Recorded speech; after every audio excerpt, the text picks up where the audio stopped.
Tá bom. Então, pessoal, só recolocando aqui, a gente descobriu que estava tendo um problema de transmissão no YouTube. Eu estou fazendo o seguinte, eu comecei, já tivemos aí uns 20 minutinhos de aula, e eu comecei a gravar a aula agora, e eu vou subir essa aula gravada depois no YouTube, tá bom?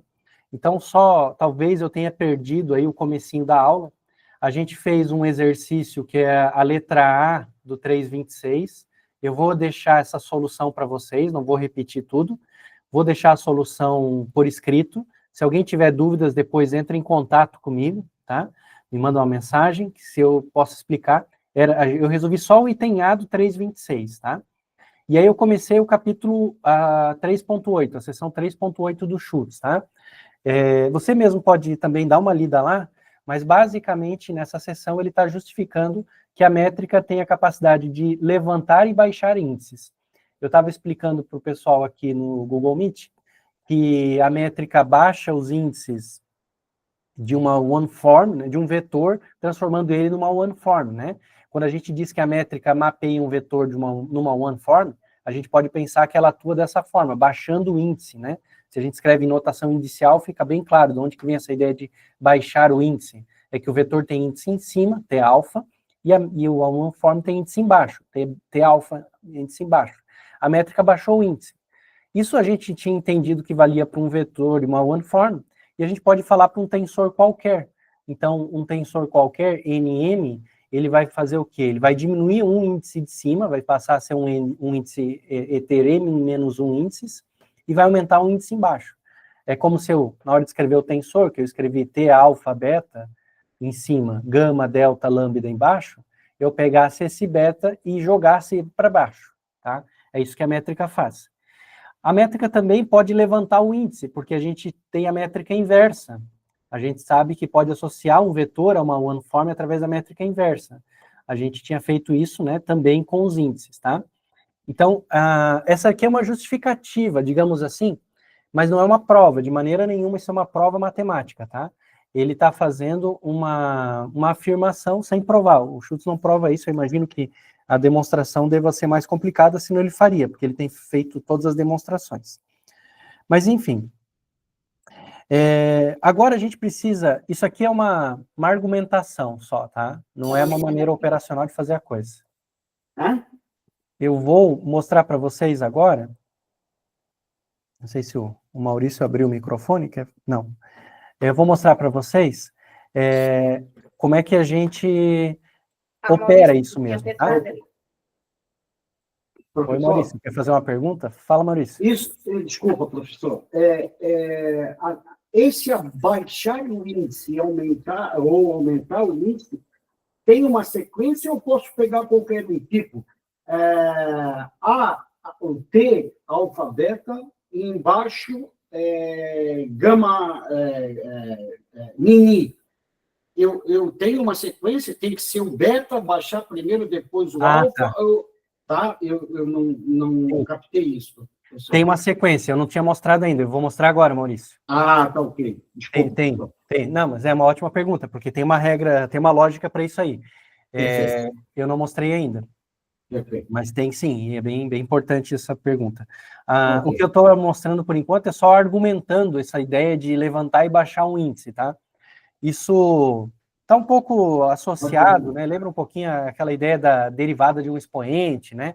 Quando a gente fala, né? Levantar e baixar um expoente do x ao quadrado que eu vou derivar, a gente sabe que não é isso, né? A gente, se vocês lembram da definição de como é que se chega como é que eu provo que um polinômio, né? Eu diminuo o grau dele ao derivar? Tem que tomar um limite, abrir um binômio de Newton, etc. Você chega nessa relação. Aqui, de certa forma, é a mesma coisa, tá? Mas a justificativa, qualitativamente, era isso que eu falei. Agora, como é que a gente opera? Isso que o Maurício estava falando. Como é que eu vou saber qual índice levantar, qual índice baixar, já que eu tenho um monte de índices? Então, a questão toda é lembrar que um tensor, ele, né, vamos imaginar uma métrica, por exemplo. Uma métrica, ela vai receber dois vetores. O G vai receber o vetor A e o vetor B. E recebe numa posição específica. O A vai entrar na primeira entrada e o B vai entrar na segunda, né? Se eu quiser trocar, eu posso, mas pode dar outro valor. Para métrica não vai dar outro valor porque ela é simétrica, mas se eu tiver um tensor qualquer, um tensor T, que recebe o vetor A e o vetor B, T de A a B é diferente de T de B e A, ou T de alfa B é igual a diferente de T de beta alfa, porque a ordem é totalmente importante aqui nos tensores, tá? Então, como é que a gente vai definir isso? A gente vai definir pelos índices. Então, a gente vai montar as equações da métrica levantando e baixando, não através dessa notação de parênteses, que eu tinha desenhado antes para vocês, escrito aqui para vocês, mas através da notação indicial. Então, eu vou mostrar duas equações que o Schultz coloca aqui para vocês entenderem a lógica do negócio. Primeiro, a equação 356. Nessa equação 356, ele escreve assim, ó, um tensor T qualquer, tá? Então, vamos imaginar um tensor qualquer. Um T, alfa em cima, beta e gama embaixo. T, alfa, beta, gama. Então, alfa em cima, beta e gama embaixo. Ele vai ser igual a eta, que vai ser a minha métrica, né? Minkowski aqui no caso. Beta, mi, vezes T de alfa, mi em cima e gama embaixo. A gente vai usar a métrica de Minkowski, mas isso vale para qualquer métrica, tá? Depois, espaços curvos, a gente vai começar a usar a letra G só para métrica. Então, vamos lá, vou ler de novo a equação. T, alfa em cima, beta, gama, é igual a eta, bmi, beta, mi, embaixo, os dois, T, alfa, mi em cima, gama, gama embaixo, tá? Então, o que a gente está vendo aqui? Que o eta tem um índice mi embaixo e o t tem um índice mi em cima. Então, o que vai acontecer? A gente está contraindo no mi, tá? Então, quando eu tenho esses dois índices aqui, eu estou contraindo no índice mi. Então, o índice mi, ele vai ter que ser substituído. No caso, ele vai ser substituído pelo índice beta, tá? Então, é o beta que vai substituir. Ou seja, eu olho para a minha métrica, e a minha métrica tem beta mi.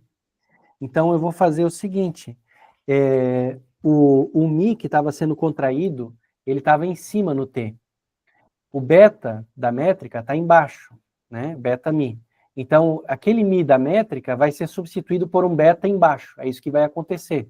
Se você pegar, né, o outro lado da equação aqui, né, T de alfa em cima, beta, gama embaixo, o beta está embaixo, né? Então, o que aconteceu? Eu peguei o mi e desci.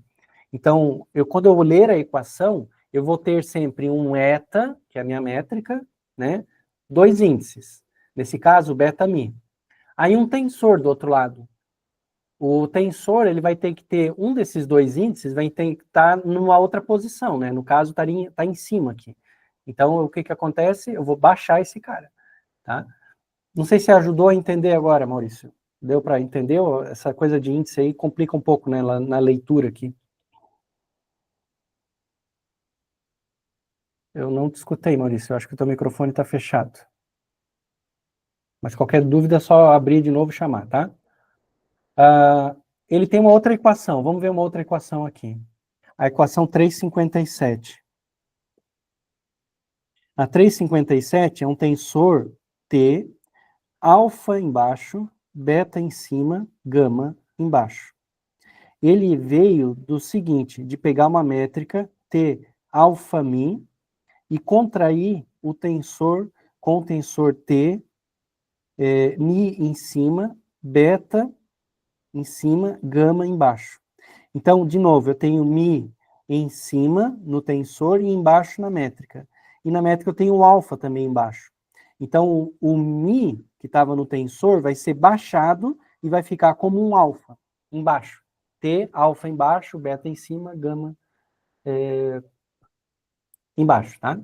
A gente nem precisava do beta e do gama aqui, na verdade. Era só pensar, um tensor T-mi, né? Contraído com a métrica eta, alfa, mi embaixo, vai eliminar o mi e vai ficar um alfa embaixo, tá? Mas isso vale para qualquer tensor, bom? A equação 357.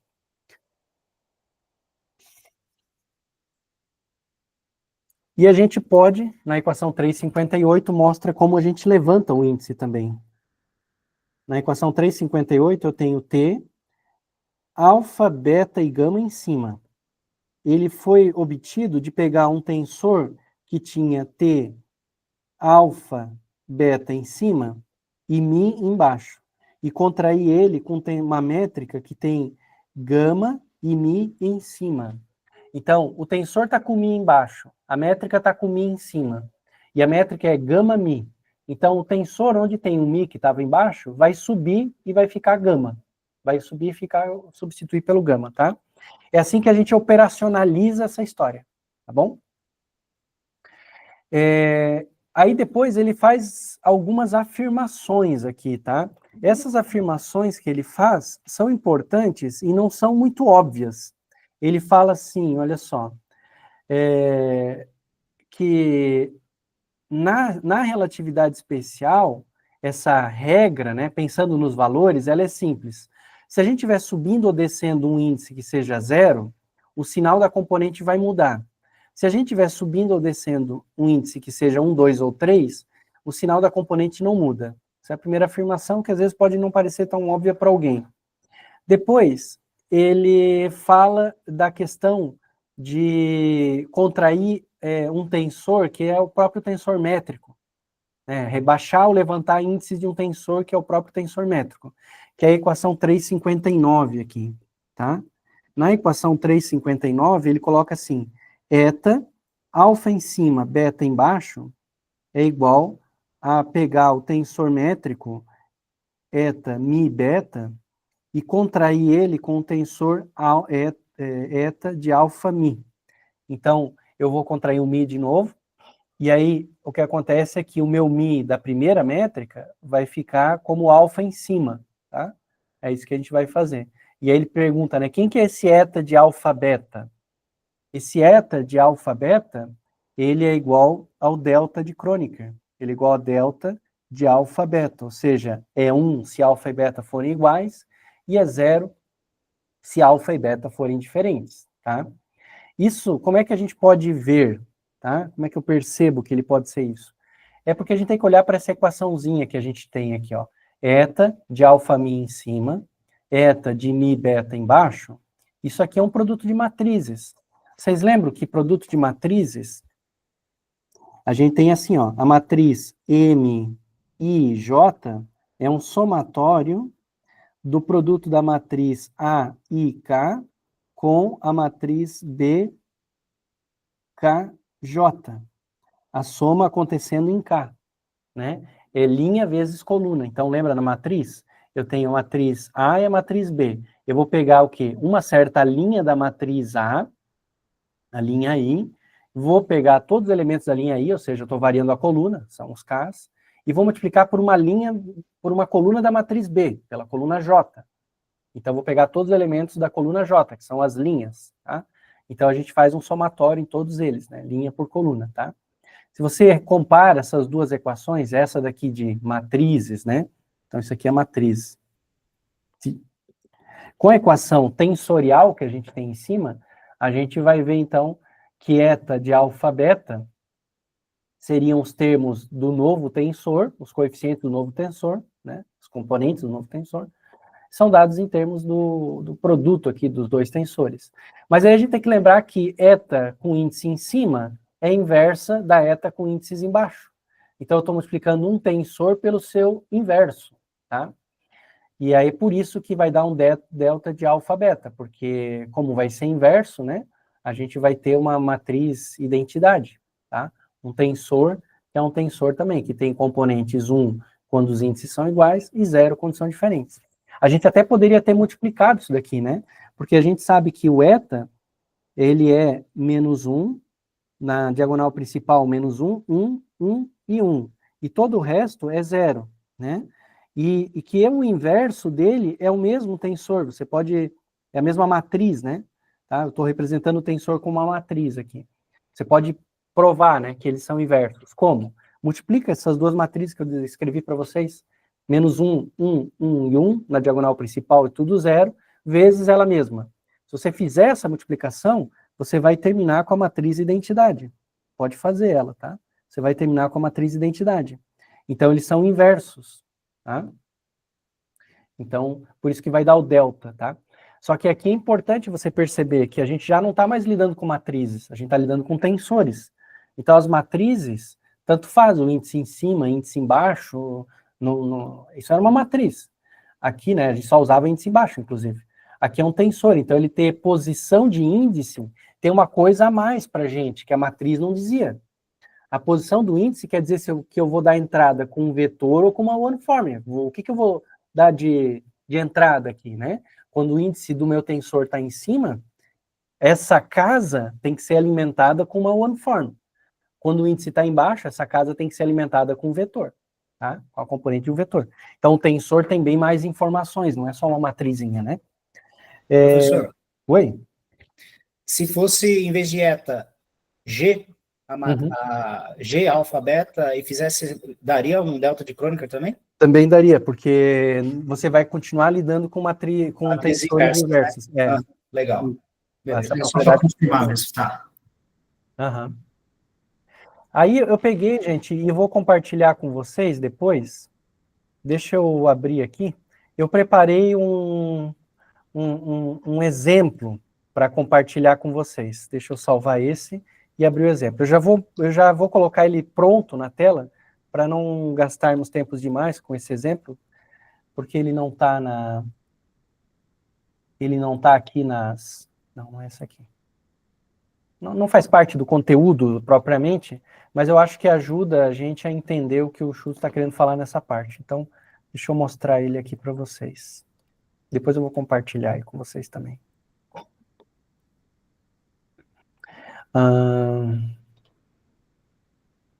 Então, o que eu fiz aqui foi o seguinte: eu vou pegar um tensor qualquer aqui e eu vou trabalhar ele conforme o Schultz fala aqui nessa seção da página 74. Esse comentário aqui da página 74, que é o comentário que está nas equações 359 e 360, tá? Então, vamos fazer com um tensor que tenha rank 2 aqui. Então, eu vou escrever um tensor T qualquer primeiro. T alfa beta, né? Alfa em cima, beta embaixo, vai ser eta de alfa mi, T mi beta, onde o T mi beta, os índices estão embaixo. Então, eu estou pegando o quê? Um eta de alfa mi, que está em cima, contraindo com o T de mi beta, que está embaixo. Tá? Mas com um tensor T qualquer. Antes a gente fez com a métrica, mas agora eu quero fazer com um T qualquer. Então, eu vou ficar com o T, os dois índices, um em cima e um embaixo. O que eu vou fazer aqui? Eu vou abrir essa equação igual eu tinha aberto antes, né? Mas, de novo, só para alfa e beta e mi, valendo 0 e 1, para não ficar um negócio monstruoso, tá? Então, quando eu abro essa equação, né, em termos dos seus índices, eu vou ficar com 4 equações. T00, T01, T10, T11, né? Essas 4 equações vão estar abertas aqui. Então, T00, por exemplo, vai ser eta, 0 em cima, 0 embaixo. O que eu inventei aqui? Aqui eu levantei os índices do eta, né? Fiz uma barbaridade aqui, sempre tem uma coisa aqui errada, né? O eta os índices do eta tem que estar em cima, não embaixo, né? T00, ele vai ser eta 0, T0 em cima, 0 embaixo, né? Vai ser eta 00, T... Não, tem que estar os dois em cima. Meu Deus do céu, Alexandre. Parece que começou agora. Tem que corrigir todos eles aqui. Então, eu estou subindo o primeiro índice, tá? Estou subindo o primeiro índice aqui. Do T, que é o Mi, tá? Estou subindo o primeiro índice do T, que é o Mi. Então, a gente vai conseguir escrever, olha só, quando eu abrir essa equação, eu consigo escrever que o T, 0 em cima, 0 embaixo, é igual a menos T, 0 e 0, tá? Isso porque eu levantei o índice com a métrica. Então, você sabe que o eta 00 vale menos 1. Então, eu tenho menos 1 vezes T 00, índice embaixo. Tá? E o T10, que eu tinha aberto, ele vai se anular, porque o eta 01, ele é 0. Porque a métrica é assim, né? A métrica de Minkowski, tá? Então, quando a gente abre essa equação, eta alfa mi T, Mi, beta, a gente vai ficar, né, a hora que você substitui os valores da métrica, a gente fica que o T0 e 0, T0 em cima, 0 embaixo, é menos T0, 0, tudo embaixo. Os outros, né, o T0 e 1 vai ser menos T0 e 1, tá? Então vai ter o sinal de menos, e os outros vão ficar iguais, vão ficar positivos. E aí, aqui você consegue ver aquela afirmação que o Schultz fazia. Se você estiver levantando ou baixando um índice 0, troca de sinal. Aqui foi o que a gente fez, o índice do T, né, varia 0, e a gente levantou ele, trocou de sinal. Se você está levantando ou baixando outros índices, aqui no caso eu estava levantando e baixando o índice 1, né, o sinal não troca. Então, a gente vai terminar com essas relações que a gente pode pôr numa matriz. Tá? Isso é importante, a gente só agrupou como matriz, a relação é uma relação indicial, tá? Eu só agrupei como matriz para facilitar a visualização. Então, primeira matriz tem índice em cima e índice embaixo, a segunda só índice embaixo. Então, fica lá, T00 é igual a menos T00. T10 é igual a T10, não tem troca de sinal, tá? Aquilo que ele tinha colocado. A gente agrupou como matriz. Será que a gente podia ter feito essas equações iniciais como matriz? Sim. Teria como ter feito a demonstração usando matrizes, tá? Então eu teria que fazer o quê? Criar uma matriz para T alfa em cima, beta embaixo. Ela seria igual a uma matriz de Minkowski, aqui no caso. A matriz do T com os índices embaixo. Se você multiplica matricialmente, você chega na mesma equação. Então aqui ficou fácil. Mas a gente tem que tomar cuidado, porque nem sempre é assim. Quer ver? Agora eu vou fazer o seguinte. Primeiro eu tinha o T com 2 índices embaixo, eu levantei o primeiro dele. Agora eu vou fazer o seguinte.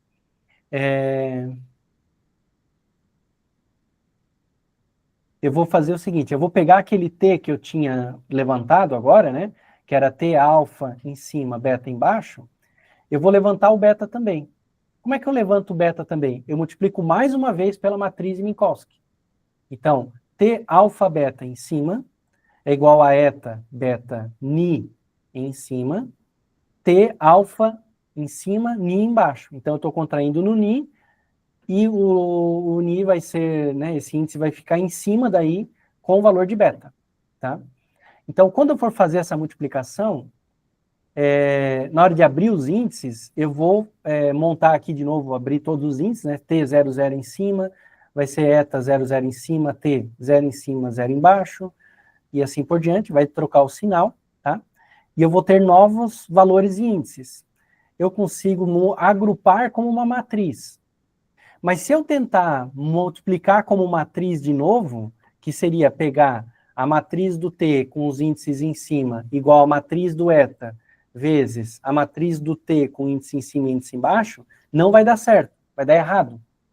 Tá? Você não vai chegar nessa matriz final que a gente tinha encontrado. Por quê? Por causa da equação. Repara na equação que a gente tinha original indicial. T alfa beta em cima é igual a eta, B beta ni em cima, T alfa em cima, ni embaixo. Para fazer um produto de matriz, eu preciso fazer linha fixa e variar a coluna, A, I, K. E depois, vezes a outra matriz, coluna fixa, variar a linha, B, K, J. Mas nessa equação que a gente tem, o ni, ele é coluna do eta e coluna do T. E eu não posso fazer coluna de uma matriz vezes coluna da outra. Eu preciso fazer linha de uma matriz, né? E vezes a linha da outra, tá? Então, o que eu precisaria fazer? Rearranjar a minha equação indicial para poder fazer esse negócio. Então, eu vou jogar o eta para o outro lado. Então, vou fazer T alfa ni, eta beta ni. Isso, como são números reais, eu posso fazer à vontade, quando eu estou mexendo com índice. Com matriz não é tão simples, porque matriz não comuta, tá? Mas com índices aqui eu posso. E aí eu sei que o eta é simétrico, eu vou trocar o beta e o ni de ordem. Eu vou fazer, ao invés de eta, beta, ni, vou fazer eta, ni, beta. Daí eu tenho uma equação matricial, de produto matricial. Eu tenho T alfa ni é igual a eta, ni, beta. o Ni, né, tá na mesma posição que se eu fosse fazer produto de matrizes. Daí eu posso colocar as matrizes, e daí vai dar certo a minha equação. O meu T00 em cima vai ficar sendo igual a menos T0 em cima, 0 embaixo, tá? Aí dá certo o produto. Então, eu coloquei um alerta aqui para vocês, bem grande, ó. Então, é preciso ficar muito atento à transposição e reorganização dos termos. Trabalhando apenas com a notação inicial, não precisamos nos preocupar com nada disso. Quando a gente pega e monta só os índices, a gente não está nem aí para a ordem das coisas, etc., porque os índices já vão estar nas suas posições e vão dar o resultado correto. Se a gente tenta colocar na forma de uma matriz, aí a coisa embola e embola feio, tá? Então, conselho meu, não use matrizes, tem que abandonar usar matrizes, tá? O Schultz usa em alguns lugares as matrizes aqui, mas eu acho que tende a não ajudar, tende a atrapalhar, tá? Professor, Oi? desculpa, não entendi ainda, porque, por exemplo, T alfa beta é igual a eta Bni T alfa Ni. Por que não T alfa beta é igual a eta alfa Ni T beta Ni? Deixa eu Por escrever. que o alfa acompanha o T e não o eta? Aham. Deixa eu ver. Qual foi a outra expressão que você falou, Marcos? É o Marcos, Não, né? é só essa mesmo. Por que o alfa vai para o T e o beta para o eta? O eta para o... O eta ficou com beta. Ficou E como beta. o T ficou O com... Ni ficou como beta. Não? Qual era a E outra? o T ficou com alfa, né? Por que não o contrário? Qual que é a regra que a gente usa aí? Ah, você está perguntando... A equação original que a gente tinha aqui era essa, T alfa beta igual a eta de beta Ni. Você está perguntando por Isso. que ficou o T como resultado final? Não, por que o alfa vai para o T, é Tá. T alfa Ni e não T beta Ni? E o eta não é T alfa Ni em vez de eta beta Ni? Hum, Eu não Seria... consegui. O outro T que você está falando seria T de... Não, porque é, em vez de eta beta Ni, Uhum. por que não eta alfa Ni Eta alfa. e T beta Ni? O alfa você já tem, ele no tensor T. Por isso que você não coloca o alfa no eta, entendeu?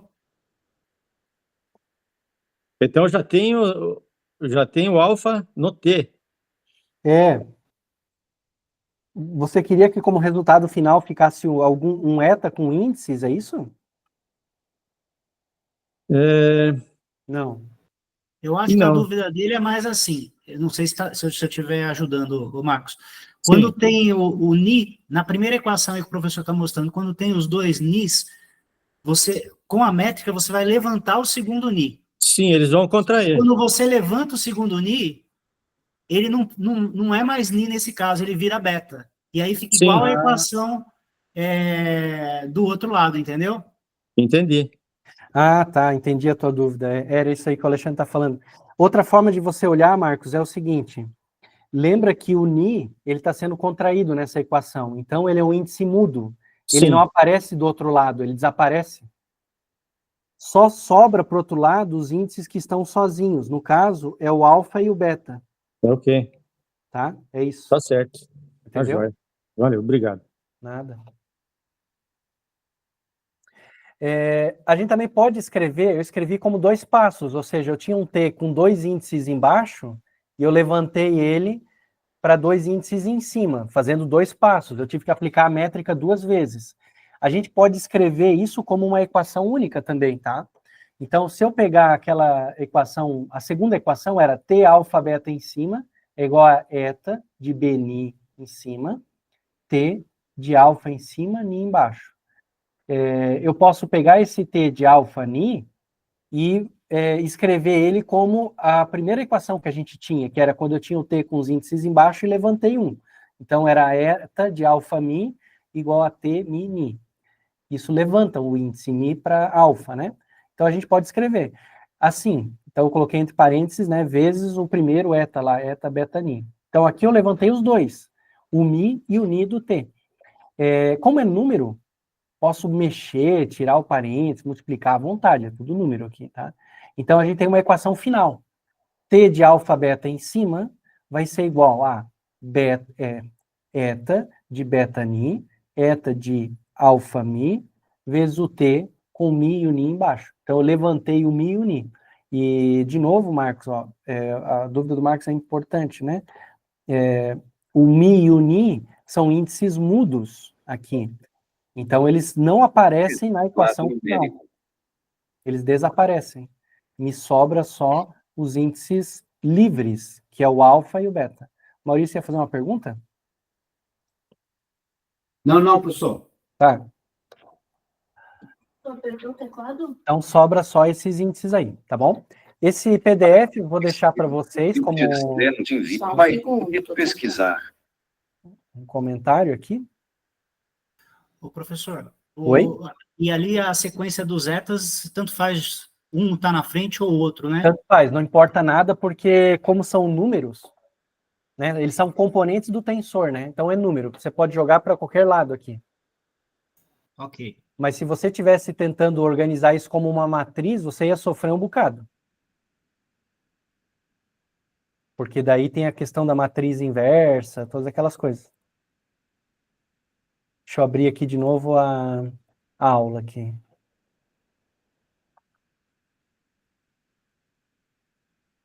Cadê aqui? Achei. Deixa eu jogar a aula na tela para vocês.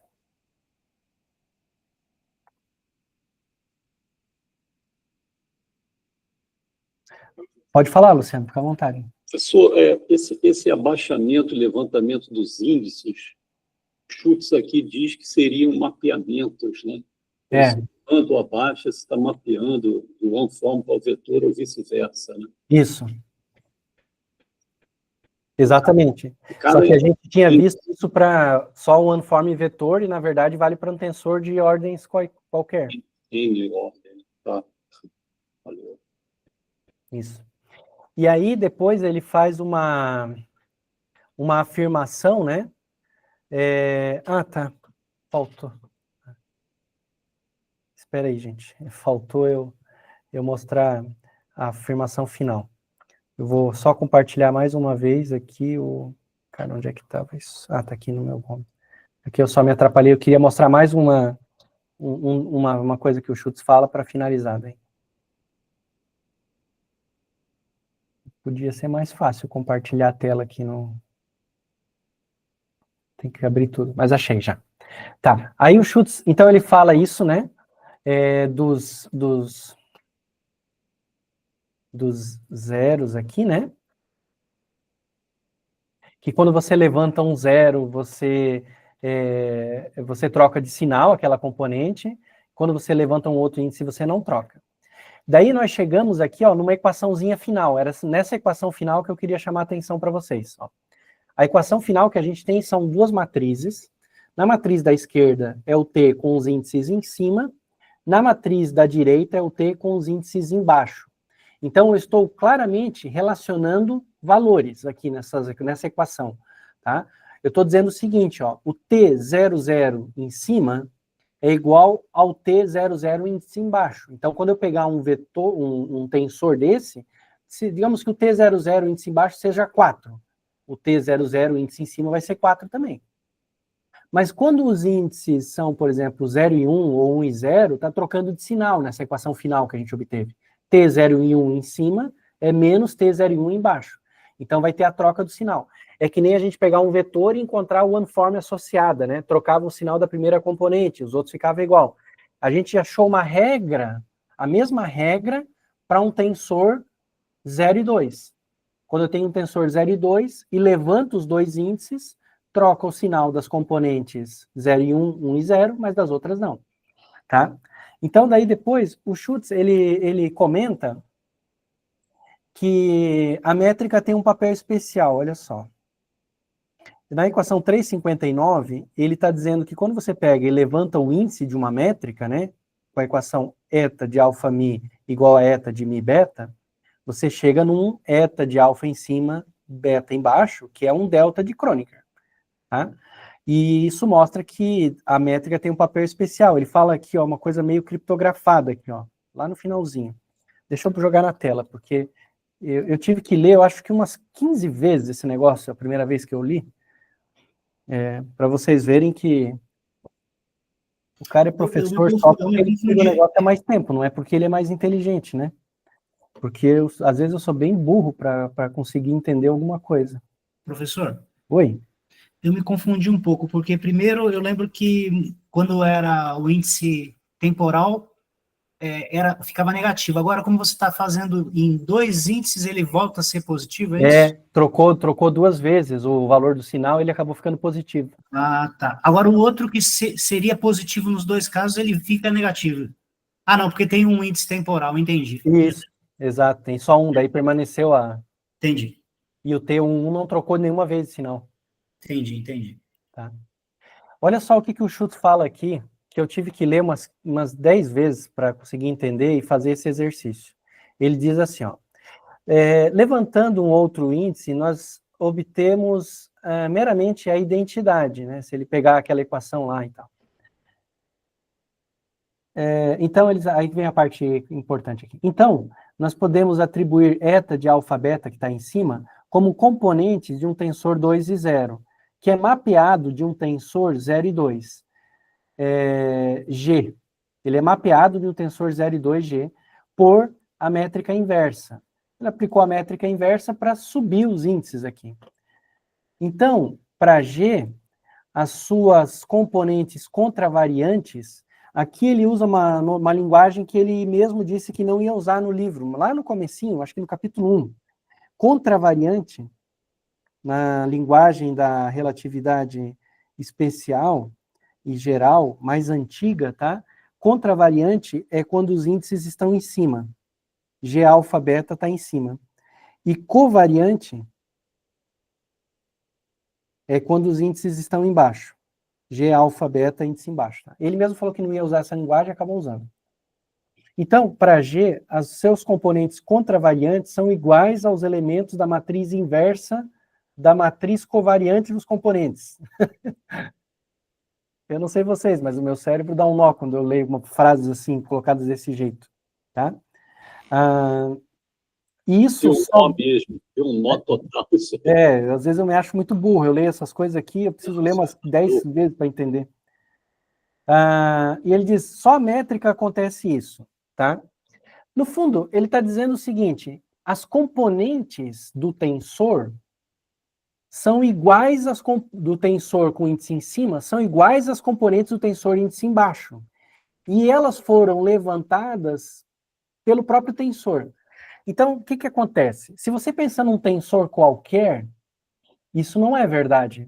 Ó, aqui está na imagem, de novo, o tensor T. As componentes do tensor T, as que não estão na diagonal principal, trocaram de sinal. Então, as componentes não são iguais. Tá? Mas, para o tensor, que é o eta, que é a métrica, né? Isso vale. Porque a métrica eu tenho menos 1, 0, 0 e 1. Tá? Mas ele está afirmando para qualquer métrica, né? Isso é outro detalhe daí, né? Vamos chegar lá. Isso vai ser igual a outra métrica, que é a métrica inversa, que também vai ser menos 1, 0, 0, menos 1 e 1 na diagonal principal, o resto do 0, né? Tá? Então, o que acontece? O contravariante é igual ao covariante. E eu levo de um para o outro através da métrica. É isso que ele está dizendo. Mas aí, como o Alexandre falou ali, né? Ele está falando que isso vale para qualquer métrica. Teoricamente, ele não demonstrou isso para qualquer métrica. Se você pegar as equações que ele está usando aqui, são sempre para o eta, tá? Só que a relação 359, que é o produto das duas métricas de Minkowski ali, né? Ela vale, como a gente estava falando antes, né? O Alexandre tinha perguntado, né? Ela vale para qualquer métrica, tá? Ela vale para uma métrica G. Aqui, gente, é um detalhe importante, né? O Minkowski, o eta, é que tem componentes fora da diagonal valendo zero. Para uma métrica qualquer, as componentes fora da diagonal não são nulas. Ela tem outros valores, tá? E na diagonal principal não vai ser menos 1 e 1 só, tá? Vai ter outros valores. Tá? Mas uma métrica qualquer ainda tem as seguintes propriedades. Ela tem uma inversa, então G alfa beta, G beta alfa vai ser ainda identidade, né? Vai ser, porque são inversas, e ela é simétrica. Também isso continua valendo, sempre vale para uma métrica qualquer, tá? Então, se você seguir a argumentação que ele fez com eta na folha, você vai perceber que é bem convincente que isso vale para uma G qualquer também, tá? Porque a relação de inversa continua valendo. Então, não é, de novo, uma demonstração matemática, mas eu acho que fica um pouco mais fácil de entender o que ele estava querendo dizer, né? Não sei. Pelo menos eu fiz essa abertura aqui para poder entender isso. Depois, praticamente acabou o capítulo já. Aqui a gente pode daí fazer alguns exercícios. Deixa eu compartilhar aqui a minha outra tela com vocês.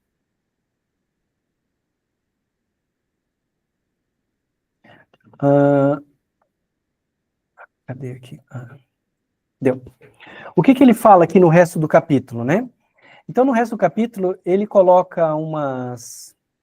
aqui, ó, métrica, álgebras, a métrica e vetores, e álgebras vetoriais não métricas, né? E aí ele coloca uma pergunta que eu acho que até o Alexandre me fez pelo WhatsApp um outro dia, eu acho isso aqui, né? E ele coloca assim, tem algum interesse em perguntar por que um tensor métrico gera uma correspondência entre one-forms e vetores? Por que outro tensor não faria isso, né? E seria bom avaliar isso, né? Então ele começa primeiro afirmando o seguinte, olha, gente, nós temos uma álgebra aqui que tem um tensor métrico, que é uma álgebra que tem produto escalar.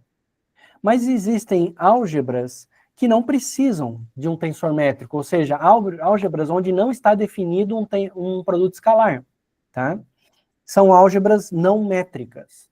Aí um matemático pode desenvolver uma álgebra onde não está definido o produto escalar e, portanto, não temos uma métrica, tá? Lembra que a métrica é essencialmente associada ao produto escalar aqui, tá? E serve para medir distâncias e ângulos.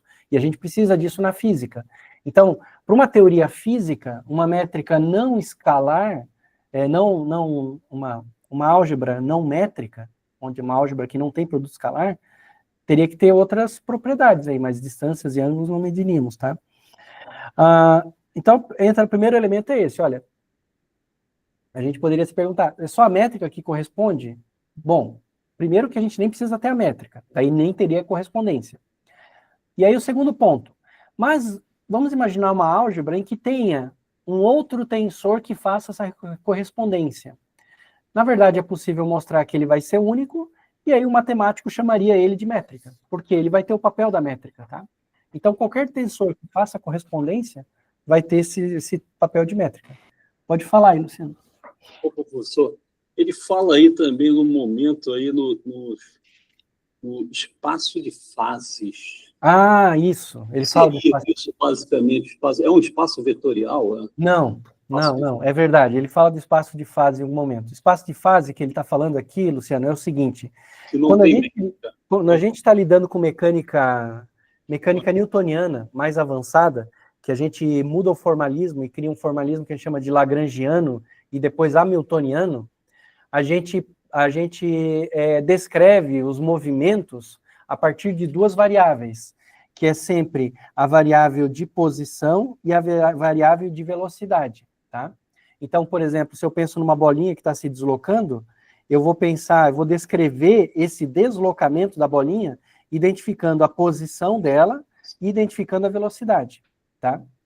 Mas se eu penso num pêndulo que está oscilando, eu vou descrever também assim. Só que aí eu não vou usar posição e velocidade, eu vou usar termos de ângulos. Então eu vou usar a posição, vai ser a posição angular, e a velocidade vai ser a velocidade angular. Tá? E aí então eu posso escrever θ e ômega, ou θ e θ ponto. Assim como eu posso escrever x e v, ou x e x ponto, que é a derivada temporal, né? Certo. De maneira geral, a gente vai escrever daí que todo sistema físico, ele pode ter uma variável de posição, que a gente chama de P, e uma variável de momento, que a gente chama de Q. Q vai representar a derivada temporal, que a gente vai associar um momento. Assim como no deslocamento linear a gente chamava de momento linear, seria mx ponto, e no deslocamento angular a gente ia chamar de momento angular, que seria, né, mr θ ponto, tá? Que é o momento angular. Então, de modo geral, a gente tem, para representar um sistema, que representar a posição e momento do sistema, tá? E aí a gente pode fazer, os físicos, eles descrevem esse sistema montando um espaço de fase. Nesse espaço de fase, eu coloco na horizontal a minha variável de posição e na vertical a minha variável de momento, tá? Então, por exemplo, essa bolinha que está se deslocando com velocidade constante para a direita, ela vai ter uma posição que vai estar mudando, mas o momento dela vai ser sempre o mesmo. Então, ela seria, nesse espaço de fase, um risco aqui, tá? A posição está variando e o momento é o mesmo. No caso do pêndulo, esse espaço de fase, se você for ver, ele vai ser um círculo. Por quê? Porque hora está na direita, hora está indo para a esquerda. E a velocidade aumenta e diminui, aumenta e diminui. Tá? Quando está no centro, está com a velocidade máxima. Ou é positiva, está indo para um lado, ou é negativa, está indo para o outro. Isso daqui é espaço de fase. E aí, na física, a gente consegue tirar um monte de propriedades do sistema estudando o espaço de fases. Tá? É super interessante esse negócio de espaço de fase e tal. Pessoal que usa muito espaço de fase. Quântica, né? Hã? Ele fala aqui que usa na mecânica quântica também. Né? Usa muito na mecânica quântica, eu não estou com o livro aqui. Usa muito em teoria do caos, esse negócio de espaço de fase. O pessoal da mecânica estatística usa muito isso. Eu não estou com o livro aqui. Então ele fala desse espaço de fase, né? O que ele fala aqui? Eu nem me lembro. Ele diz que não tem métrica, né? Não usa métrica. Ah, perfeito. Isso mesmo, Leandro. É isso mesmo, Luciano. Ele diz que não tem métrica. Por quê? Porque para eu ter métrica, eu precisaria ficar fazendo os produtos desse negócio, né? Lembra que a métrica, né? O que ela faz? Ela pega um vetor A e um vetor B, A alfa, B beta, e a métrica vai fazer o produto escalar desses caras, A alfa, B beta, né? Então, isso daqui tem que ter um sentido físico. O A vezes o B vai dar uma distância, né? Vai dar uma distância. A gente vai usar isso para calcular a distância, né? No fundo, teorema de Pitágoras. Eu tenho 2 pontos, eu calculo uma distância aqui, tá? Tem que ter um sentido físico. Agora, qual é o sentido físico de eu ficar multiplicando x por velocidade, por exemplo? Não tem um sentido físico imediato esse negócio. De eu ficar multiplicando ângulo por θ ponto, por velocidade angular. Então, a gente não precisa disso. Então, no espaço de fase, a gente pode abrir mão de, por exemplo, ter uma métrica. Se eu for estudar o espaço de fase, eu vou querer calcular algumas outras propriedades, mas talvez não precise de uma métrica. É isso que ele está querendo dizer. Beleza. Valeu. E é legal, já que entramos nesse assunto, uma coisa legal é que na mecânica quântica, a gente tem o teorema da indeterminação de Heisenberg, né? Vocês vão lembrar que a gente não pode determinar direito ΔX por ΔV, né? Na verdade, a relação é mais genérica. A relação é para o espaço de fase. Um ΔP e um ΔQ. Momento, posição e momento. Pode ser, vale para o angular também. Eu poderia escrever uma equação da indeterminação de Heisenberg com Δθ, Δθ ponto também. Tem que ser maior ou igual a h cortado sobre 2. Vale para o momento angular. Ou seja, a relação de Heisenberg ela é mais genérica do que a gente coloca. Na verdade, ela vale para esses pares aqui. Sempre a segunda variável é uma derivada da primeira? É que sempre é meio genérico demais, né? Sempre é meio genérico demais. Na mecânica newtoniana, sim. Agora, eu acho que talvez seja agora você me perguntou, como você falou, sempre é genérico demais, né? Mas eu estou lembrando da indeterminação de Heisenberg para a energia e para o tempo. Eu acho que a resposta não seria sempre. Eu acho que tem que ter como relacionar de outras formas aqui, mas na newtoniana, sim. Mas já faz um tempo que eu não mexo com essas coisas de mecânica analítica e coisa aí, eu teria que dar uma recordada, mas enfim. Beleza, obrigado. Mas é que nem você falou, sempre é genérico demais. Se eu falar sempre, posso falar bobagem. Tá, daí ele termina aqui com isso e tal, e beleza. Aí eu acho que a gente pode fazer algum exercício, né? Depois vem a seção 3.9, que a gente vai calcular as derivadas, tá? De exercícios dessa sessão, gente, que eu estava olhando que é legal da gente fazer, tem aqui, ó. Os exercícios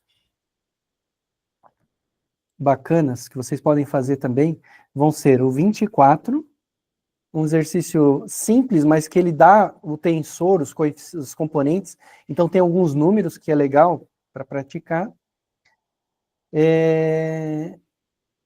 O exercício 27 também é bacana, é bem simples o 27 até, na verdade.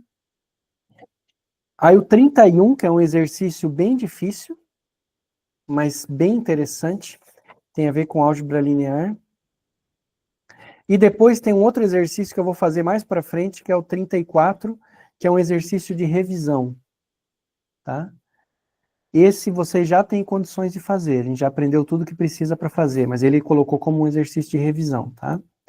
O 31 e o 34 são mais difíceis, mas desafio vocês a fazer, a pensar nele até a próxima aula. A gente não vai fazer todos mesmo agora, não vai dar tempo, tá? Vamos dar uma olhadinha nesses exercícios, são bem interessantes para a gente ganhar fôlego aqui com essas coisas, tá? Então, vamos fazer aqui primeiro o 24. E eu vou deixar aqui indicado, vocês, né, como sempre, tentem ir fazendo e depois a gente volta neles todos. Eu vou fazer todos esses que eu marquei para vocês, porque todos eles são legais da gente passar para a gente ganhar fôlego aqui, tá?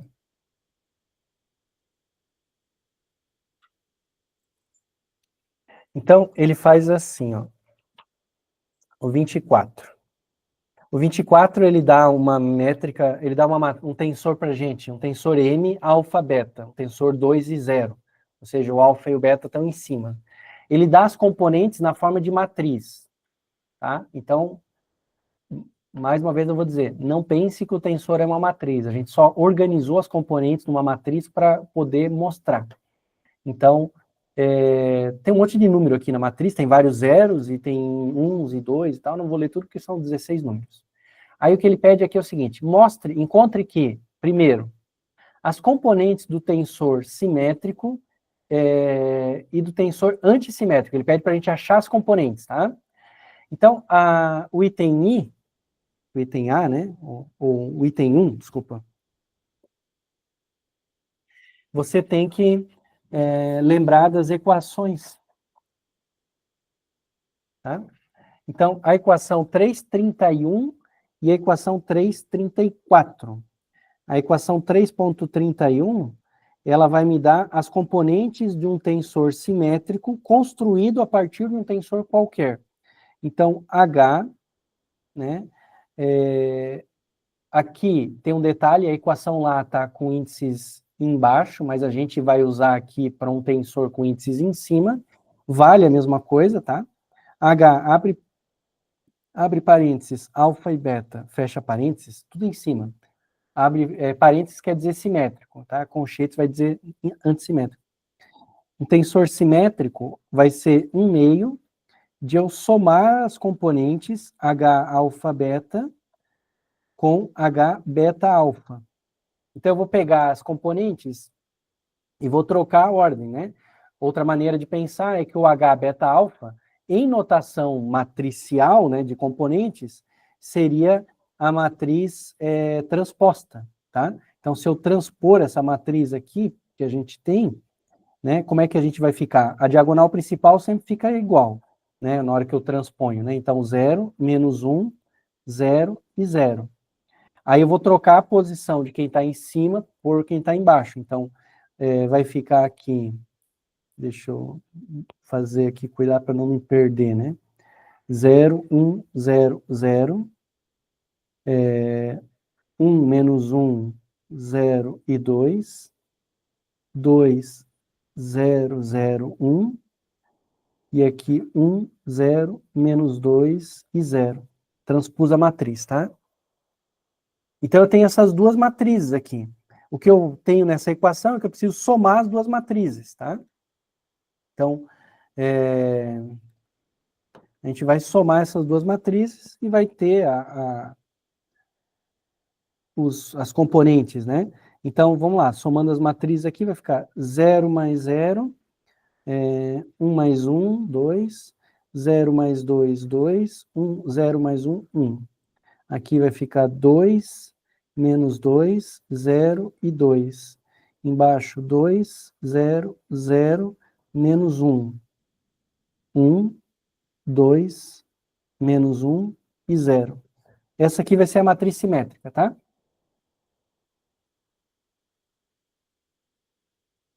Não. Faltou dividir por 1/2, né? Na definição ainda divide isso aqui por 1/2, tá?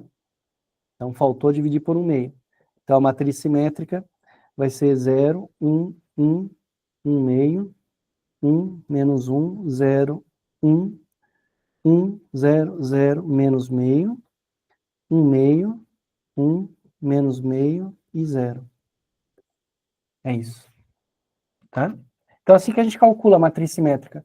A antissimétrica vai ser a mesma coisa, só que usando a equação da antissimétrica, tá? Antissimétrica.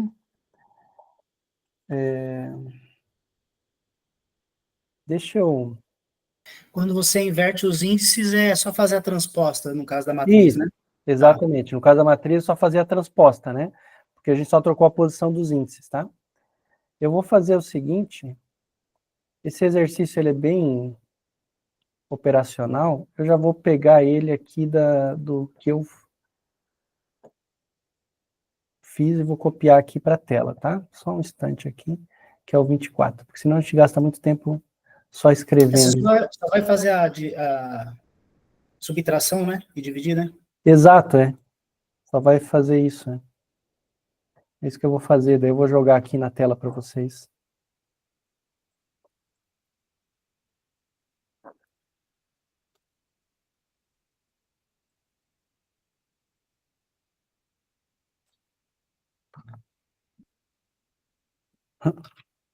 Achei que eu tinha copiado, não copiei.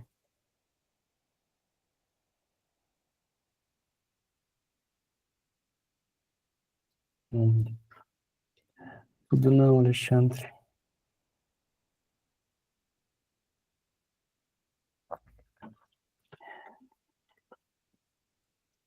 Então, aqui está a letra A. Ó. Na letra A, então eu peguei e usei a relação lá, né? As duas relações, né? Que era a relação 3.31, que H alfa beta é igual a meio de H alfa beta mais H beta alfa, isso é simétrico. E a de baixo eu usei a 334, que H de conchetes alfa beta é igual a 1/2 de H alfa beta menos H beta alfa. Então, a matriz menos a sua transposta, né? Tá? Essas relações que eu usei, tá? Depois ele Professor, pede... nesse caso, quando você tem, por acaso, um tensor com alfa em cima e beta embaixo, você precisa primeiro aplicar a métrica para depois fazer uma brincadeira dessa, né? Depois fazer isso aí, ele vai comentar isso aí. Ah, tá bom. Ele vai comentar, exatamente. E vai explicar por quê. Então, achou os dois. Aí ele pede aqui, ó, as componentes do M alfa beta e depois as componentes do M alfa beta, alfa em cima, beta embaixo, e depois as componentes do M alfa embaixo, beta em cima, e depois as componentes do M alfa beta, tudo embaixo, tá? Então, aqui, a gente já tem que ser um pouco mais cuidadoso, tá?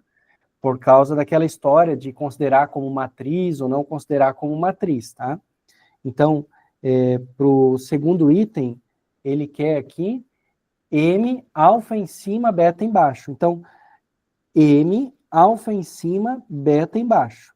Isso vai ser igual a quem? Bom, quem eu tenho, vou começar escrevendo o tensor que eu tenho. O tensor que eu tenho é M, alfa e beta em cima, tá?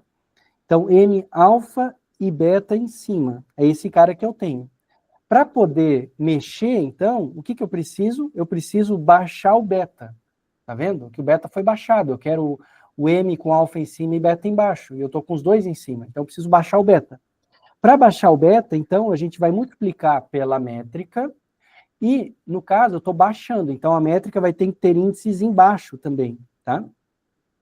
Então, a gente vai fazer assim. Eta de mi beta.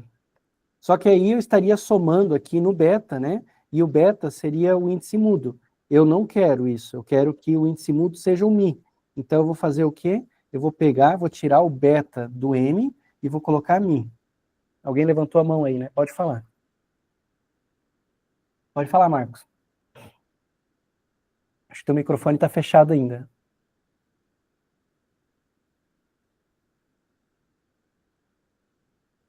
Tem que abrir o microfone ali, Marcos. Ah, desculpa. Na matriz antissimétrica, a diagonal principal não é zero? Isso. Tá aqui. Ficou um termo -1 ali, né? Ficou um termo -1. Eu errei, é verdade. Copiei e colei lá. Onde que eu fiz aqui? Olha, aquele termo -1 sobrou, tá vendo? Aqui a matriz com a transposta, eu teria que fazer essa matriz menos a transposta dela, né? Quando eu fizer a matriz menos a transposta, eu tenho -1 menos -1, né? Então esse cara aqui tá errado, tá certo, Marcos? Esse cara aqui é para ser 0. Tá legal. Isso mesmo, obrigado. Espero que os outros sejam certos. Não sei, agora eu posso ter me confundido.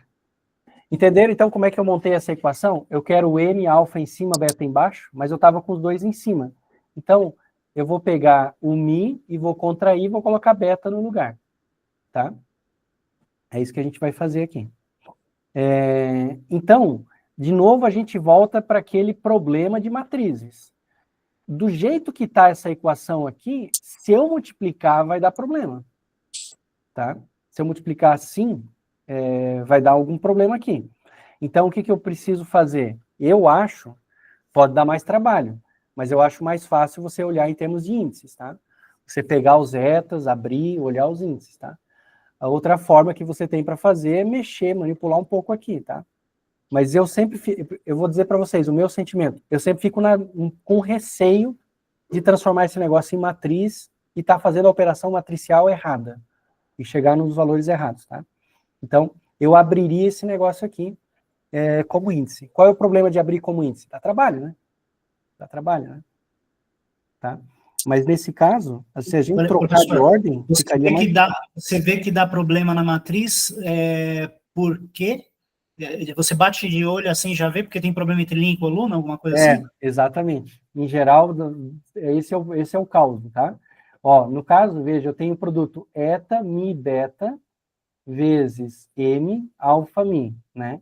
E eu estou somando no mi. Daí lembra da relação lá da matriz. M, I, J vai ser um somatório, onde eu vou pegar uma matriz A, I, K, e multiplicar por uma matriz B, K, J, né? Quem eu estou somando aqui é Ks, né?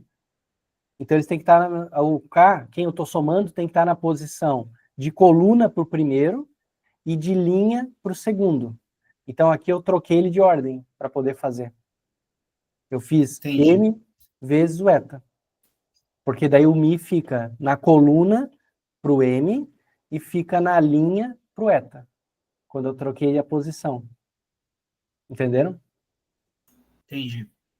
Então, eu sempre tenho receio, mas assim, o pessoal usa direto isso daqui, tá? Eu aqui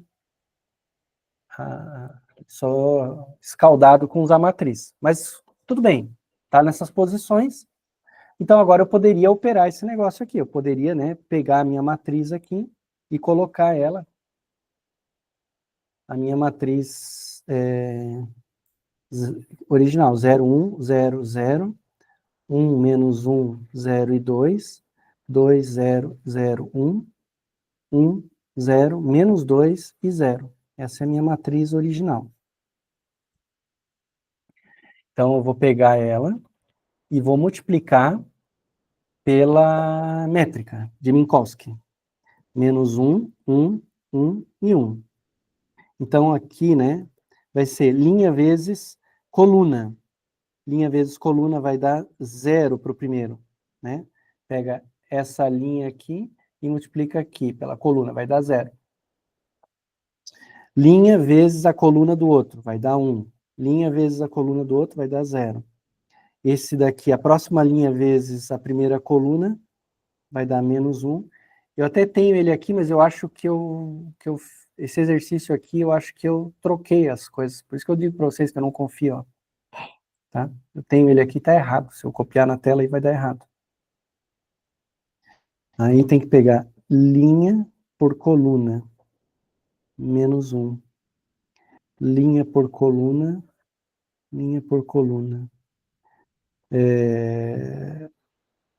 menos 2. Essa vezes essa. Deixa eu só ver aqui, essa vezes essa. Depois aqui vai dar 0, 0 e vai dar 1. Depois vai dar menos 1, 0, menos 1. Menos 1 é 2 lá em cima. É 2, meu garrancho aqui.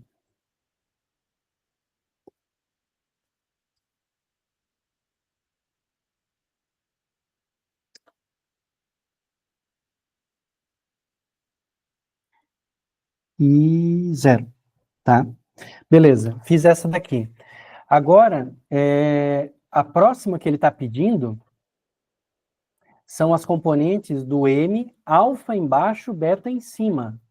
Então, aqui, a gente vai ter que modificar aquela equaçãozinha que a gente tinha, né? O 3 é M, alfa embaixo, beta em cima. É diferente da que a gente tinha antes, ó, que era o M alfa em cima e beta embaixo.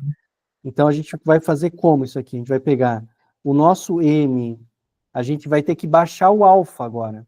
Então, eu vou colocar M, mi, beta, e vou multiplicar pela métrica com os índices embaixo. Então, mi alfa, tá? Mi alfa.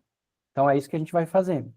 Agora, para fazer a multiplicação como matriz, como é que eu vou fazer? De novo, tem que botar naquela forma lá típica das matrizes.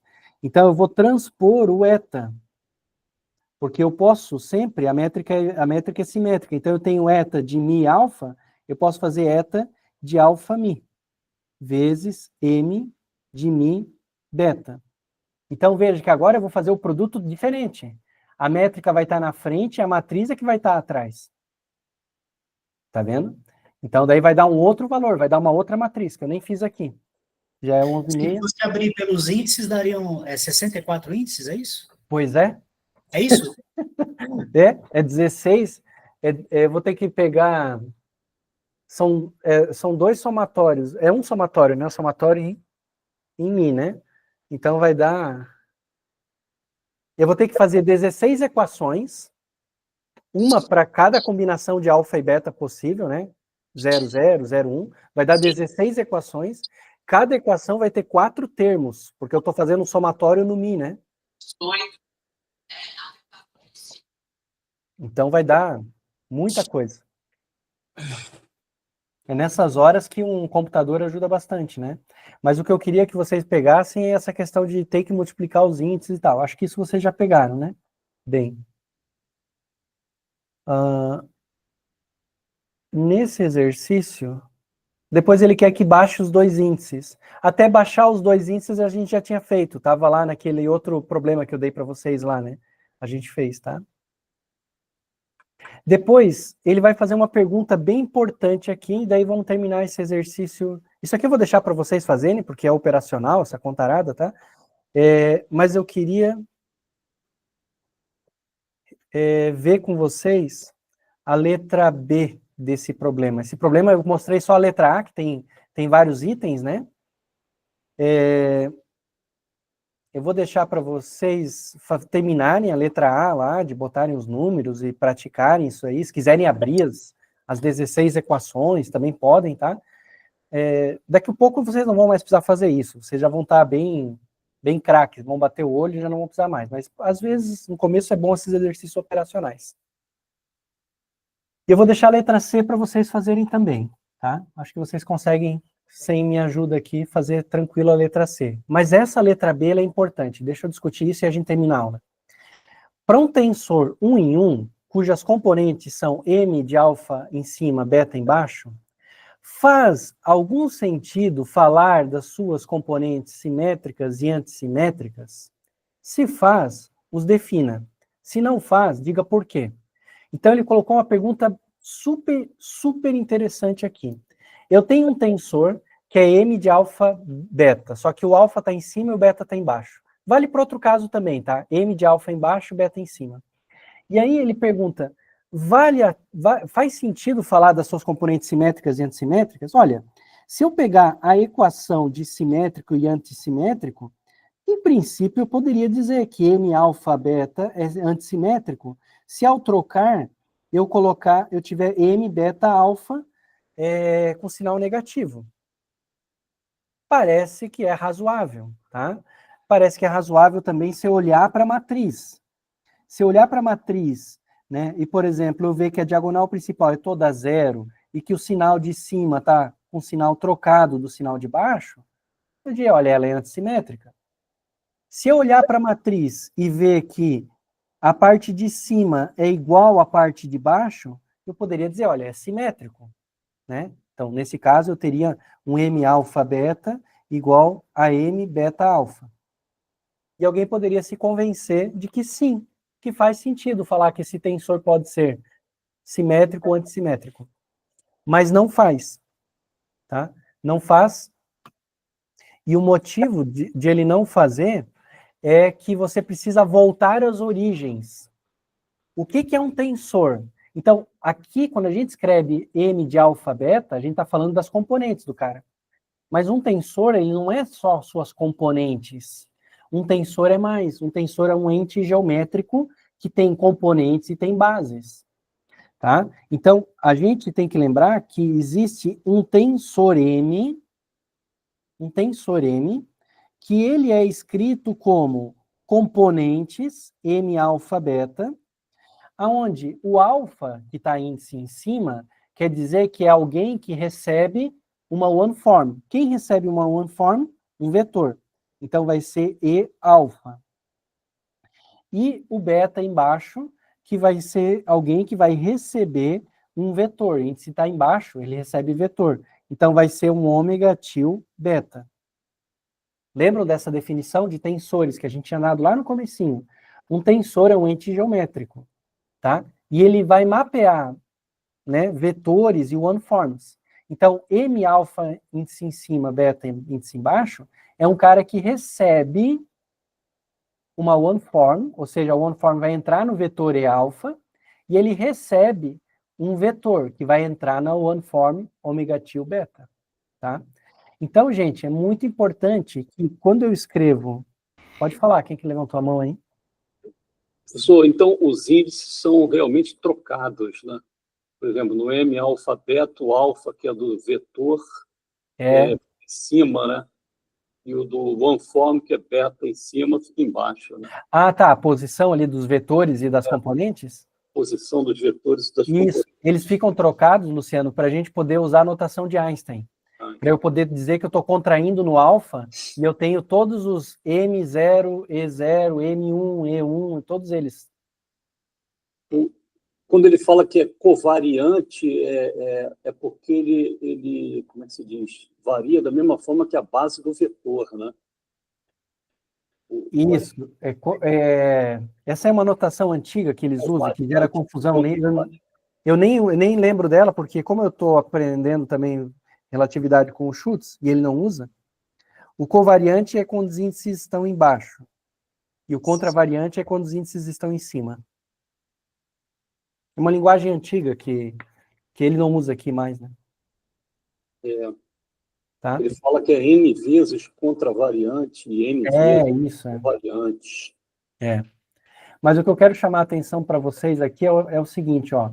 Quando eu coloquei o índice alfa em cima, significa que no primeiro slot aqui do meu tensor M, na primeira entrada do meu tensor M, vai ter que entrar uma one-form. E na segunda entrada, no beta, vai ter que entrar um vetor. Então, esse tensor não faz sentido eu trocar as posições. O M alfa beta é um tensor. O M beta alfa é outro tensor, tá? Não faz sentido eu trocar as posições desse negócio aqui. Porque, né, no primeiro tensor, o alfa está em cima, né? Eu recebo uma one-form, e no segundo eu vou receber um vetor. Então, o que quer dizer, gente? Se você disser que eles são simétricos, você está dizendo que eles estão recebendo as entradas do mesmo jeito, e eles não recebem do mesmo jeito, tá? Eles recebem de formas diferentes. Tem no outro livro, que alguns de vocês conhecem, não sei, eu mostrei para vocês no começo do curso, né? Que é esse livro de soluções aqui do Scott, que ele comenta algumas coisas de solução do Schutz, né? Nessa parte ele comenta isso, e ele mostra até em termos de uma equaçãozinha aqui, que a gente finaliza com ela, que acho que daí ajuda até a entender também, né? Porque se você tiver tiver dificuldade de entender essa notação de produto externo e tal, ajuda a entender. Ele pega e monta o seguinte, olha só, olha essas duas equações.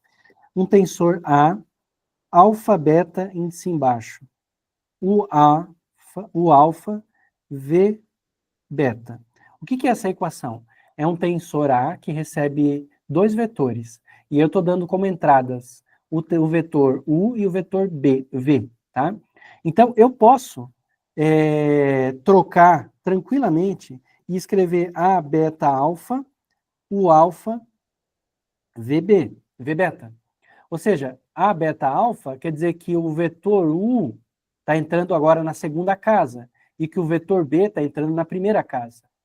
Na primeira equação, A alfa beta, U alfa, V beta, U entrava na primeira casa e o beta e o V na segunda, tá?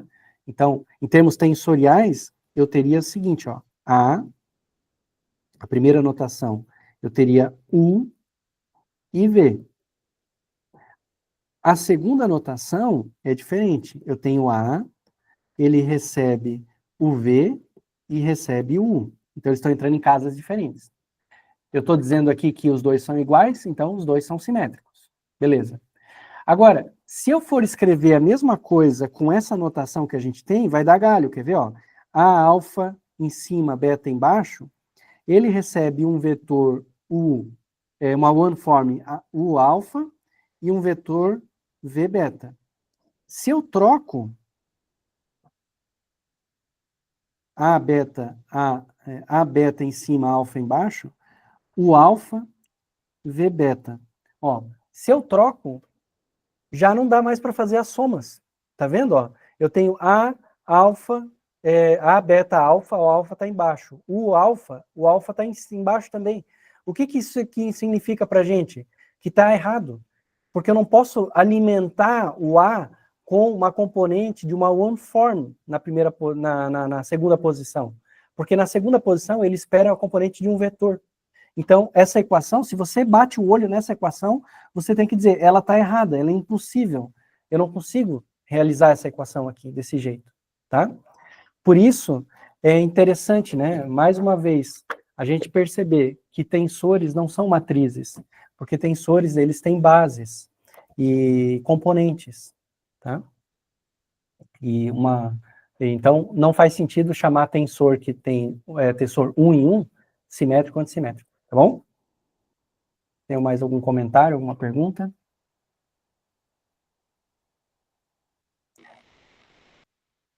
Fala, Luciano. Não, eu ficava com um pouco de dúvida nessa mudança, né? Porque a one-form ela recebe um vetor, né? E enquanto que quando você inverte, o vetor recebe uma one-form, né? Então, ele entra sempre nesse 1, ele entra sempre com o OneForm em primeiro lugar, né? A base da OneForm, né? WTO. Quando você coloca... É interessante, né? Deixa eu compartilhar a janela de novo. Você pode escrever, essa coisa da posição dos índices é algo muito sério na relatividade. Era isso que você está falando aí. Espera aí, só que... Porque na OneForm o índice é sempre embaixo, o vetor é em cima. Só que quando vai para o tensor, isso muda, né? Inverte. Uhum. Isso da OneForm fica em cima e o vetor embaixo, né? Isso. Porque depende da entrada, né? Deve ser por Depende isso. da entrada. É isso que você está falando aqui, né, Luciano? A componente da OneForm. a componente fica com o índice em cima, mas a base está com o índice embaixo, né? Ou do vetor, né? Isso serve para a gente poder fazer a contração, para a gente poder escrever que um vetor V é igual a V alfa e alfa. Então está trocado e a gente está contraindo, a gente está fazendo V0, E0 mais V1, E1, e assim por diante.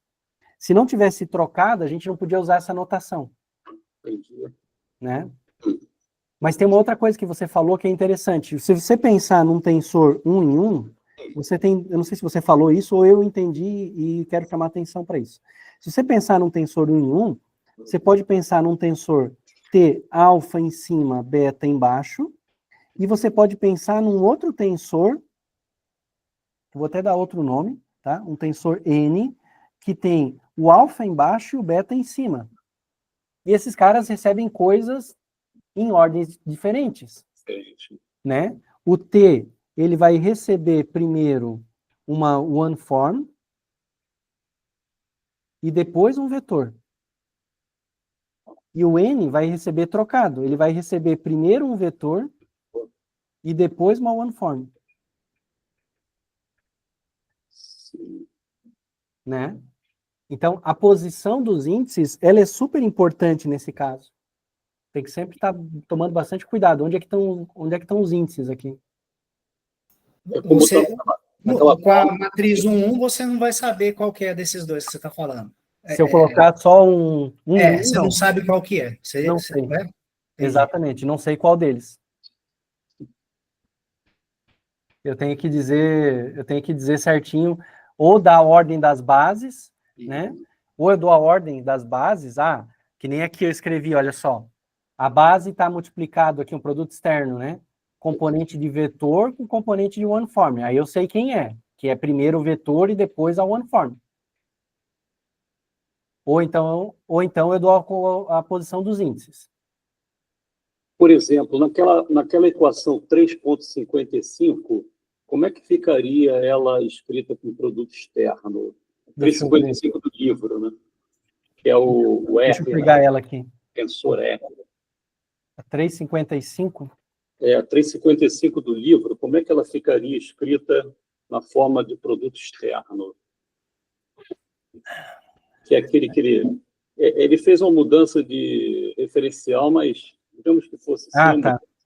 Achei ela aqui, só um pouquinho. R, alfa, beta, né? Deixa eu copiar ela aqui para a tela.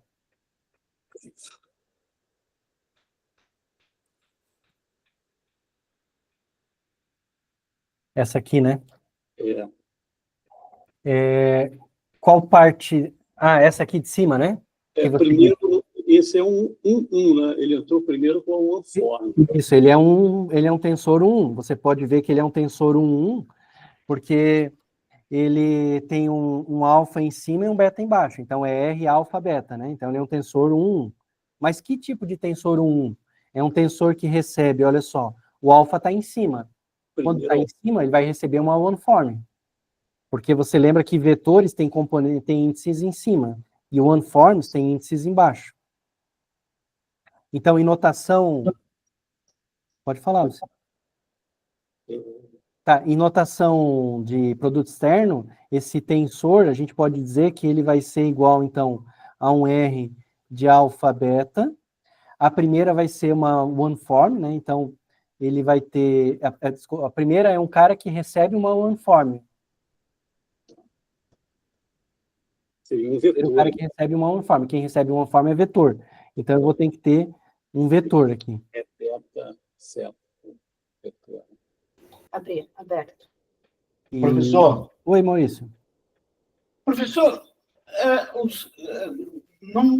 para mim estava claro que a posição dos índices me indicavam o que é vetor e o que era uniforme. Tá. O uniforme sempre é na parte de baixo, e vetor subscrito na parte de cima. Não era isso? É isso, Maurício. Só que assim, olha só. Pensa num tensor. Num tensor R, que tem um índice alfa em cima e um índice beta embaixo. Certo. Tá? Como ele tem esse tensor tem um alfa em cima, esse alfa nele está atuando como um vetor atua. Como é que um vetor atua? Recebendo uma one-form. Perfeito. Né?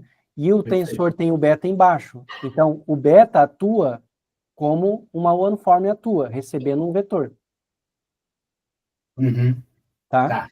Então, quando eu for escrever esse tensor na notação de produto externo, eu vou dizer o seguinte, o tensor R, então um tensor R qualquer, que a gente usa a letra negrito, ele vai ser igual a as suas componentes, R de alfa em cima, beta embaixo. Perfeito. Aí, produto externo, eu vou ter que colocar primeiro um vetor. Certo. Primeiro um vetor, porque ele tem o alfa tá em cima, então ele tá recebendo uma one-form. Então, primeiro um vetor. Então, eu vou colocar o vetor de base, E alfa. Produto externo com um ômega til beta. Porque o beta no meu tensor, na componente do meu tensor, aparece embaixo. Então, ele está atuando como uma one-form.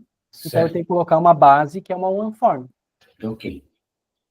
Né? Ficou mais claro agora. E até aqui no livro, ele está dando uma notação meio confusa para esse negócio aqui, porque ele tá usando R de alfa beta, o tensor está recebendo um ômega til alfa primeiro. Mas é para ele estar querendo dizer que esse ômega til alfa está alimentando o vetor. Não está muito legal a notação do livro. E a minha preocupação é ter isso como base mesmo, né? Ou seja, a posição dos índices indica o que recebe, se é vetor ou é um uniforme. Sim. Porque, professor, a minha confusão aumentou depois que ele fez a equação 361. Dá uma olhada na 361. A 361? Deixa eu pegar a 361 aqui, espera aí. Na derivada? Não, na 361 ele dá um tensor, T alfa beta. Ele não derivou ainda, né? Ele só coloca a one-form. Deixa eu pegar ela aqui e botar na tela para a gente olhar para ela, só um instante. A 361. 361, Essa aqui, né? Um tensor T com alfa em cima, beta embaixo. Vai ser ômega til beta, produto externo, e alfa. Que está diferente da minha? Isso aqui é confusão.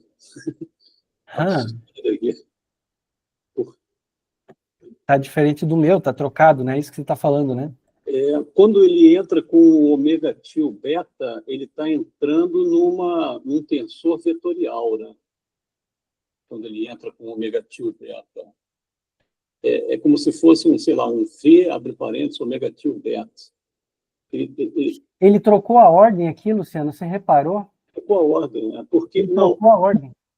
Eu acredito que essa ordem esteja correta como se diz, nas definições dele, né? Porque quando ele entra com o vetor, ele está calculando uma one-form, né? Aí vai o alfa para cima, que é o MM. Ele fala tensores... Só que ele não pode trocar a ordem, porque esse negócio aqui não comuta. Quando troca a ordem, fica diferente. Quando troca a ordem. E aí... A equação está errada, Luciano. A 361 está errada. Foi esse negócio dessa essa aí que confundiu a tua cabeça aí, né? Uma para outra. Porque... Agora, naquela de cima que o Luciano falou, que vocês estavam falando, ele continua com o ômega 2 ali na segunda linha, tá vendo? Com a one form ali, ó. Exatamente, com alfa. Tá vendo ali? Rapaz, Metil alfa, ficou meio confuso isso mesmo. vetor beta. Qual que vocês estão falando? A 355? É a 355. Na segunda linha ele continua aí, ó, tá vendo? Olha o ômega 2 ainda aí, ó. Não, mas aqui tá certo. Por quê? Tá certo, Aqui tá certo porque ele está alimentando o R com ele está alimentando o R com uma OneForm. E quem recebe uma OneForm é um vetor. O alfa está em cima, ele tem que receber uma OneForm. Exatamente. Lá. O beta fica embaixo, porque ele é um vetor. O tensor é M OneForms e N vetores. Né? E aí, aparentemente, essa aí está certa. Tá certo. O problema Yes. que eu estou vendo é na 361. Como o Luciano falou, o tensor é um tensor alfa, beta. Alfa em cima, beta embaixo. Teria que ser ômega tio alfa, né? E exato, teria que ser... beta. Não, teria que estar trocado. Teria que estar trocado. Continua toda essa parte aí da derivada, differentiation, toda assim com essa coisa trocada, né? Teria que estar trocada a ordem. Teria que ser um E alfa, ômega tio beta. Por quê? Porque quando eu digo que o alfa está em cima, eu digo que é alguém que recebe uma OneForm. Quem recebe uma OneForm é um vetor. O beta está embaixo. É alguém que recebe um vetor. Assim como a gente vai ter a mesma equação, ó, aqui vamos pensar numa... Se eu fosse escrever uma equação de uma OneForm, tá? Então, mas dentro disso que você falou, ó, se você voltar para de cima... Não, só um pouquinho. Antes de eu voltar para de cima, só olha o seguinte. Só presta atenção aqui, ó. Se eu for escrever uma equação de uma OneForm P-til, P-til eu vou escrever como? P-til vai ser P alfa, ômega til, alfa. Então, eu tenho que estar com as mesmas coisas, né? Aqui ele está usando o índice alfa na posição trocada. Eu acho só que o que aconteceu aqui de errado é a posição. Tinha que só trocar a ordem aqui. Porque no produto externo, quando troca essa ordem, ele muda, né? Exato, porque o alimento é coisa diferente. O que você ia falar lá de cima, Alexandre? Voltando ali em cima, ó, e seguindo o seu raciocínio lá de baixo, teria que ter mesma coisa, tá vendo? Ó, ele está entrando com tensor que tem uma componente de vetor e você teria que fazer aí exatamente isso aí que você escreveu. Só que ele usa um ômega tio alfa ali em vez do E alfa produto externo. É porque na de cima ele está alimentando o tensor R com o ômega tio alfa. Que é o que tem que fazer. Em parênteses está falando que ele está sendo alimentado, né? Isso, exato, exato. Então ele está alimentando, vê que o R está em negrito e ele está com parênteses. Ele está recebendo uma OneForm na primeira componente e um vetor na segunda. Então ele está dizendo, eu estou dando como entrada para ele isso. Na equação enquanto ele mantém esse parênteses, ele pode desenvolver ali dentro na segunda linha. Pode. É isso que eu não tinha entendido. Isso, tá bom. Uhum. Isso. A equação de baixo é de outra forma. A equação de baixo, ela está escrevendo o tensor nas suas bases, né? Sim, a base está aparentemente parece que está trocada aí, pelo parece que a gente trocado. entende. Eu vou confirmar isso, tá? E daí na aula que vem até porque na aula que vem talvez a gente acabe entrando nesse capítulo, e aí eu trago mais informações para vocês, mas aparentemente a base está trocada. Aparentemente sim. Tá bom? Beleza. Então, beleza. Então na aula que vem eu confirmo para vocês se está trocado ou se eu estou falando bobagem também. Beleza, professor. Até a próxima, gente. Até a próxima. Valeu. Um abraço.